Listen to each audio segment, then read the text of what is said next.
ನೀವು ನಿಮ್ಮ ಡ್ರೀಮ್ ಲೈಫಿಗೋಸ್ಕರ ಕಾಯ್ತಾ ಇಲ್ಲ, ಆದರೆ ನಿಮ್ಮ ಡ್ರೀಮ್ ಲೈಫು ನಿಮಗೋಸ್ಕರ ಕಾಯ್ತಾ ಇದೆ. ಎಲ್ಲರಿಗೂ ನಮಸ್ಕಾರ.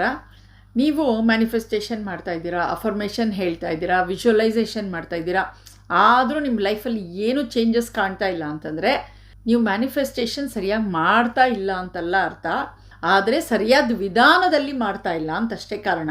ಸೊ ಮ್ಯಾನಿಫೆಸ್ಟೇಷನ್ ಅನ್ನೋದು ಬರೀ ಜಸ್ಟ್ ಪಾಸಿಟಿವ್ ಥಿಂಕಿಂಗಿಂದ ಆಗತ್ತೆ ಅಂತ ಅನ್ಸತ್ತಾ? ಖಂಡಿತವಾಗ್ಲೂ ಇಲ್ಲ. ಇದ್ರ ಹಿಂದೆ ಸೈನ್ಸ್ ಇದೆ, ಎಮೋಷನ್ ಇದೆ, ಆಮೇಲೆ ನಿಮ್ಮ ಐಡೆಂಟಿಟಿ ಶಿಫ್ಟ್ ಇದೆ. ಸೊ ಇವತ್ತಿನ ವಿಡಿಯೋದಲ್ಲಿ ಹೊಸ ಪವರ್ಫುಲ್ ಟೆಕ್ನಿಕ್ ಹೇಳ್ತೀನಿ.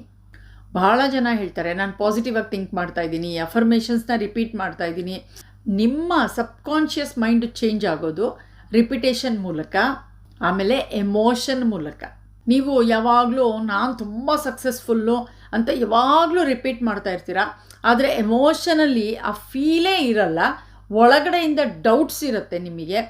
ಆ ಥರ ಇದ್ದಾಗ ಹೇಗೆ ನಿಮ್ಮ ಸಬ್ಕಾನ್ಷಿಯಸ್ ಮೈಂಡ್ ಇದನ್ನು ಒಪ್ಕೊಳ್ಳುತ್ತೆ? ಆಗ ನಿಮ್ಮ ಬ್ರೈನು ಇದನ್ನು ಖಂಡಿತವಾಗ್ಲೂ ಅಕ್ಸೆಪ್ಟ್ ಮಾಡಲ್ಲ. ಸೊ ಇಲ್ಲಿ ಬರುತ್ತೆ ಹೊಸ ಕಾನ್ಸೆಪ್ಟ್, ಅದು ನ್ಯೂರೋಪ್ಲಾಸ್ಟಿಸಿಟಿ ಅಂತ. ನಿಮ್ಮ ಬ್ರೈನು ಎವ್ರಿ ಡೇ ಚೇಂಜ್ ಆಗ್ತಾ ಇರುತ್ತೆ. ನೀವು ಹೇಗೆ ಥಿಂಕ್ ಮಾಡ್ತೀರೋ ಅದ್ರ ಮೇಲೆ. ಮತ್ತು ಇನ್ನೊಂದು ಪವರ್ಫುಲ್ ಸಿಸ್ಟಮ್ ಇದೆ, ಅದಕ್ಕೆ RAS ಅಂತ ಹೇಳ್ತಾರೆ. ಅದು ರೆಟಿಕ್ಯುಲರ್ ಆ್ಯಕ್ಟಿವೇಟಿಂಗ್ ಸಿಸ್ಟಮ್ ಅಂತ. ಇದು ಡಿಸೈಡ್ ಮಾಡುತ್ತೆ ನೀವು ಏನನ್ನು ನೋಟಿಸ್ ಮಾಡ್ತೀರಾ ಅಂತ. ನೀವು ನಿಮ್ಮ ಸಬ್ಕಾನ್ಷಿಯಸ್ ಮೈಂಡನ್ನು ರೀವೈರಿಂಗ್ ಮಾಡಿದ್ರೆ, ರೀಪ್ರೋಗ್ರಾಮಿಂಗ್ ಮಾಡಿದ್ರೆ, ಆವಾಗ ನಿಮಗೆ ಆಪರ್ಚುನಿಟೀಸ್ ಕಾಣ್ತಾ ಹೋಗುತ್ತೆ. ಅಲ್ಲೇ ಕಣ್ಮುಂದೆ ಇರುತ್ತೆ, ಬಟ್ ಕಾಣಿಸಿರಲ್ಲ. ಸೊ ಆವಾಗ ನಿಮ್ಮ ಆಪರ್ಚುನಿಟೀಸ್ ಕೂಡ ಚೇಂಜ್ ಆಗ್ತಾ ಇರುತ್ತೆ. ಇದು ಮೋಸ್ಟ್ ಇಂಪಾರ್ಟೆಂಟ್ ಪವರ್ಫುಲ್ ಟೆಕ್ನಿಕ್ಕು.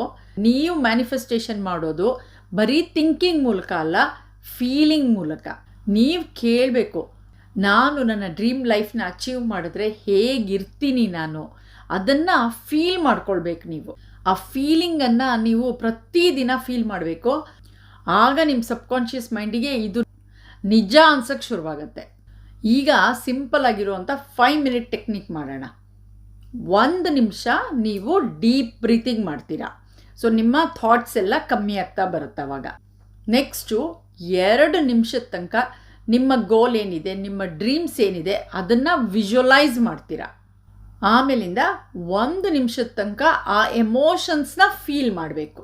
ಆಮೇಲೆ 1 ನಿಮಿಷ ಅಫರ್ಮೇಷನ್ ಹೇಳಬೇಕು, ನಾನು ಈಗಾಗಲೇ ಈ ಜೀವನನ ಸಂತೋಷದಿಂದ ನಡೆಸ್ತಾ ಇದ್ದೀನಿ ಅಂತ. ಇದನ್ನು ನೀವು ಡೈಲಿ ಮಾಡಿದ್ರೆ ನಿಮ್ಮ ಐಡೆಂಟಿಟಿ ಚೇಂಜ್ ಆಗ್ತಾ ಬರುತ್ತೆ. ಯಾವಾಗ ನಿಮ್ಮ ಐಡೆಂಟಿಟಿ ಚೇಂಜ್ ಆಗ್ತಾ ಬರುತ್ತೆ, ಆಗ ಆಟೋಮೆಟಿಕ್ಕಾಗಿ ಆಪರ್ಚುನಿಟೀಸು ಬರ್ತಾ ಹೋಗುತ್ತೆ. ನೀವು ಅದಕ್ಕೆ ಬೇಕಾಗೋ ಥರ ಆ್ಯಕ್ಷನ್ಸು ತೊಗೊಳ್ತಾ ಹೋಗ್ತೀರಾ. ಆಮೇಲೆ ನೀವು ಏನು ಇಮ್ಯಾಜಿನ್ ಮಾಡಿರ್ತೀರಾ ಆ ಜೀವನನ ನಡೆಸೋಕ್ಕೂ ಶುರು ಮಾಡ್ತೀರಾ. ಸೊ ಎಷ್ಟು ಸಿಂಪಲ್ ಆಗಿದೆ ನೋಡಿ ಈ ಟೆಕ್ನಿಕ್ಕು. ಇದೇನಾದ್ರು ನಿಮಗೆ ಹೆಲ್ಪ್ಫುಲ್ ಅನಿಸಿದ್ರೆ ಕಾಮೆಂಟ್ ಸೆಕ್ಷನಲ್ಲಿ ಹಾಕಿ, ನಾನು ಸಿದ್ಧ ಅಂತ. ನೀವು ನಿಮ್ಮ ಡ್ರೀಮ್ ಲೈಫಿಗೋಸ್ಕರ ಕಾಯ್ತಾ ಇಲ್ಲ, ಆದರೆ ನಿಮ್ಮ ಡ್ರೀಮ್ ಲೈಫು ನಿಮಗೋಸ್ಕರ ಕಾಯ್ತಾ ಇದೆ. ಸೊ ಹೋಪ್ಫುಲಿ ನೀವೆಲ್ಲರೂ ಈ ಟೆಕ್ನಿಕನ್ನು ಯೂಸ್ ಮಾಡ್ತೀರಾ ಅಂತ ಅಂದ್ಕೊಳ್ತೀನಿ. ಎವ್ರಿ ಡೇ ಕನ್ಸಿಸ್ಟೆಂಟಾಗಿ ಮಾಡಿ ನೋಡಿ. ಆಮೇಲಿಂದ ನೀವೇ ಹೇಳ್ತೀರಾ, ಹೌದು ಎಷ್ಟು ಈಸಿಯಾಗಿದೆ ಈ ಟೆಕ್ನಿಕ್ಕು ಅಂತ ಹೇಳಿ. ಸೊ ಹೋಪ್ಫುಲಿ ನಿಮ್ಮೆಲ್ಲರಿಗೂ ಈ ವಿಡಿಯೋ ಇಷ್ಟ ಆಗಿದೆ ಅಂತ ಅಂದ್ಕೊಳ್ತೀನಿ. ಇಷ್ಟ ಆಗಿದರೆ ಲೈಕ್ ಮಾಡಿ, ಕಾಮೆಂಟ್ ಮಾಡಿ, ಶೇರ್ ಮಾಡಿ, ಹಾಗೆ ಸಬ್ಸ್ಕ್ರೈಬ್ ಮಾಡಿ ನಮ್ಮ ಚಾನಲಿಗೆ. Thank you so very much for watching.